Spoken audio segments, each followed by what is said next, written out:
జాతీయ రాజకీయాల్లో జరుగుతున్న పరిణామాలు, మారుతున్న సమీకరణాలతో తృతీయ రాగం వినిపిస్తోంది. ఇందుకు ఏడాది క్రితమే తెలుగుదేశం అధినేత చంద్రబాబు నాయుడు, వామపక్ష అగ్రనేతలు ప్రకాష్ కారత్, బర్ధన్ బాటలు వేశారు.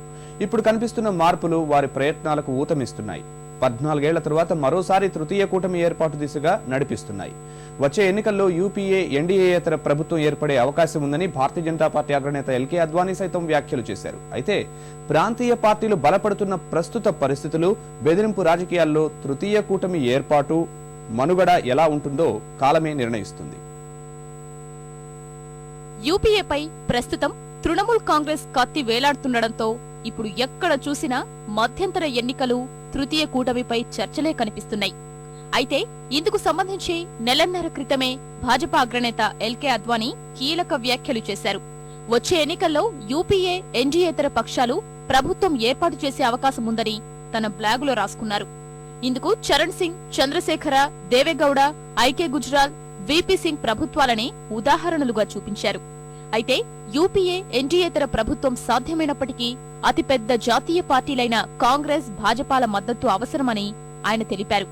గత అనుభవాలు కూడా ఇదే విషయాన్ని స్పష్టం చేస్తున్నాయని తృతీయ కూటమిపై తనదైన శైలిలో వివరణ ఇచ్చారు.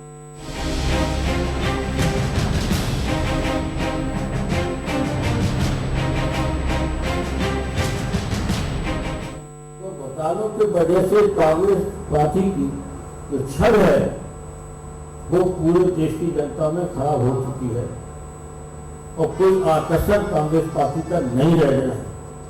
और बीजेपी दूसरी राजनीतिक पार्टी है और वो पार्टी का भी जो कुछ होना था हो चुका, इतना ही रह जाए तो पीछे हटेगा, आगे नहीं बढ़ेगी, पीछे जाएगी। तब हम आपसे कहना चाहते हैं, ये जिम्मेदारी कौन संभालेगा? ये जिम्मेदारी संभालना है समाजवादी पार्टी। రెక్కలు తొడుగుతున్న తృతీయ కూటమి ఊహాగానాలకు సమాజ్వాదీ పార్టీ అధినేత ములాయం సింగ్ ఈ ప్రకటనే నిదర్శనం. కేంద్రానికి బయట నుంచి మద్దతిస్తున్న ములాయం సింగ్ ఈ వ్యాఖ్యలు చేసే సమయానికి తృణమూల్ కాంగ్రెస్ యూపీఏ నుంచి బయటకు వస్తామని స్పష్టం చేయలేదు.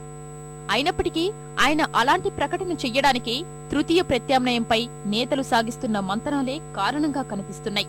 ఒకవేళ కేంద్రంలో ప్రభుత్వం పడిపోయి మధ్యంతర ఎన్నికలు వస్తే కాంగ్రెస్, భాజపా ప్రభుత్వాన్ని ఏర్పాటు చేసే స్థానాలు గెలుపొందే అవకాశాలు కనిపించడం లేదు.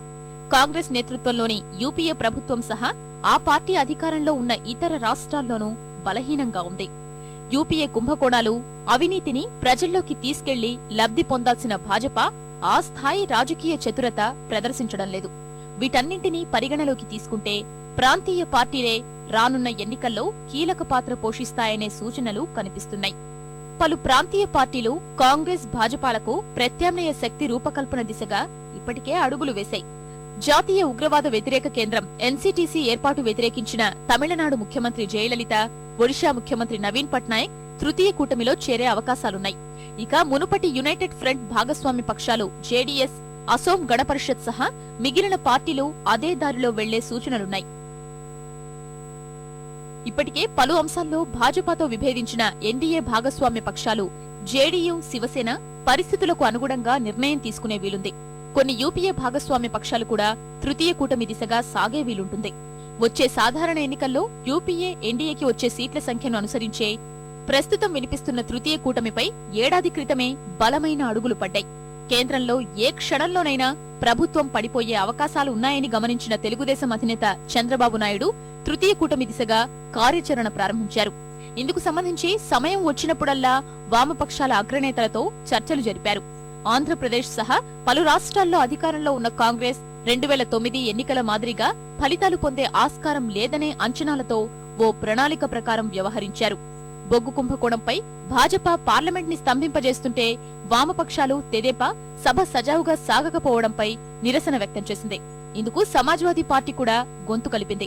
అయితే ఆదాయానికి మించి ఆస్తుల కేసు ఎదుర్కొంటున్న ములాయం సింగ్ తనంతట తానుగా యూపీఏను పడగొట్టరని వామపక్షాలు అభిప్రాయపడుతున్నాయి. రాజకీయ స్వరూపం, విధానాలకు ఒక రూపం రావడానికి ప్రజా పోరాటాల ప్రాతిపదికగా జరిగే ఉద్యమాలకు వచ్చే మద్దతే ప్రధానంగా తృతీయ రాజకీయ శక్తి ఏర్పాటుపై మరింత చొరవ కనబడే అవకాశం ఉంది. తక్షణ ప్రమాదం ఈ ప్రభుత్వానికి లేకపోయినా 20వ తేదీ తర్వాత జరిగేటువంటి పరిణామాలు ప్రజలు పెద్ద ఎత్తున ఈ ప్రభుత్వ విధానాలకు వ్యతిరేకంగా పోరాటాలు ప్రారంభం చేస్తే, ఈ పోరాటాలు తీవ్రతరమవుతే, ఇప్పుడు ప్రభుత్వాన్ని గత్యంతరం లేక బలపరుస్తున్నటువంటి పార్టీలు కూడా దానికి వ్యతిరేకమైనటువంటి నిర్ణయాలు తీసుకోవాల్సిన పరిస్థితి రావచ్చు.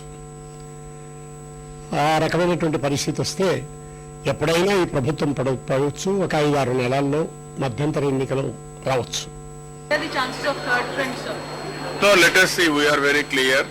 All political parties, they are working differently in different parts of the nation. We are in touch with them. People are seeing what is happening in this country. Day by day, Congress party is diminishing. On the contrary, BJP is not picking up. There is every possibility for third front. At the appropriate time, all these things will happen. అయితే భాజపా మాత్రం ఎప్పుడు ఎన్నికలొచ్చినా ప్రజలు తమకే అధికారం కట్టబెడతారని గట్టిగా నమ్ముతోంది. దేశంలో నెలకొన్న పరిస్థితుల రీత్యా సమర్థవంతమైన పాలన అందించగల శక్తి తమకే ఉందని ఆ పార్టీ నేతలు భావిస్తున్నారు. కాంగ్రెస్ కు బలమైన ప్రత్యామ్నాయ జాతీయ పార్టీగా భాజపాకే ప్రజలు పట్టం గడతారని ఆ పార్టీ ఆలోచనలు చేస్తోంది. తృతీయ కూటమి ఎండమావేనని ఆ పార్టీ భావిస్తోంది. ఈ తృతీయ ఫ్రంట్ ప్రయోగం ఇంతకుముందు కూడా చేసి అది వైఫల్యం చెందింది. సమాజ్వాదీ పార్టీ వెళ్ళిపోయింది, మళ్ళా ఈ కమ్యూనిస్టు తెలుగుదేశం కూడా విడిపోయాయి. అందువల్ల ఈ ప్రభుత్వాలు నెలల పాటు మాత్రం అధికారంలో ఉన్నాయి. దానికి ప్రధాన కారణం ఏంటంటే వీళ్ళకి సిద్ధాంత సామీప్యత లేదు, భావ సారూప్యత లేదు, నాయకత్వంపై అంగీకారం లేదు, విశ్వాసాన్ని కలిగించలేకపోయింది. ఈ తృతీయ ఫ్రంట్ అనేది భారత రాజకీయాల్లో ఎండమావి లాంటిది. అయితే ఎన్నికలకు ముందు తృతీయ కూటమి ఏర్పడే అవకాశాలు లేవు. గత అనుభవాలు కూడా ఈ విషయాన్నే చెబుతున్నాయి. 1989లో ఎన్టీఆర్, 1998లో చంద్రబాబు నాయుడు చొరవతో ఏర్పడిన తృతీయ కూటములకు ఎన్నికలు జరిగిన తరువాతే అంకురార్పణ జరిగింది. ఏదేమైనప్పటికీ అంతకంతకు పెరిగిపోతున్న పార్టీల సంఖ్య సంకీర్ణ ప్రభుత్వాల మనుగడకు మరింత ప్రమాదకరమయ్యే పరిస్థితి కనిపిస్తోంది. సరైన అవగాహన లేకుండా కొన్ని రాజకీయ పక్షాలతో కూటమిగా ఏర్పడి ప్రభుత్వాలను ఏర్పాటు చేస్తే సవ్యమైన పాలన అందించడం అసాధ్యమయ్యే అవకాశముంది. ఇది జాతి ప్రయోజనాలకు మరింత ప్రమాదకరంగా మారుతుంది. ఈ పరిస్థితిని నివారించి తృతీయ కూటమి పక్షాలు గత అనుభవాలు ఎదురుకాకుండా చూడాల్సిన అవసరముంది. కూటమి ఏర్పడినప్పుడే కీలక అంశాలపై స్పష్టమైన నిర్ణయాలకు రావాలి. లేదంటే ఇది మరో విఫల ప్రయోగమవుతుంది. జాతిపై ఎన్నికల రూపంలో మరో భారం వేస్తుంది.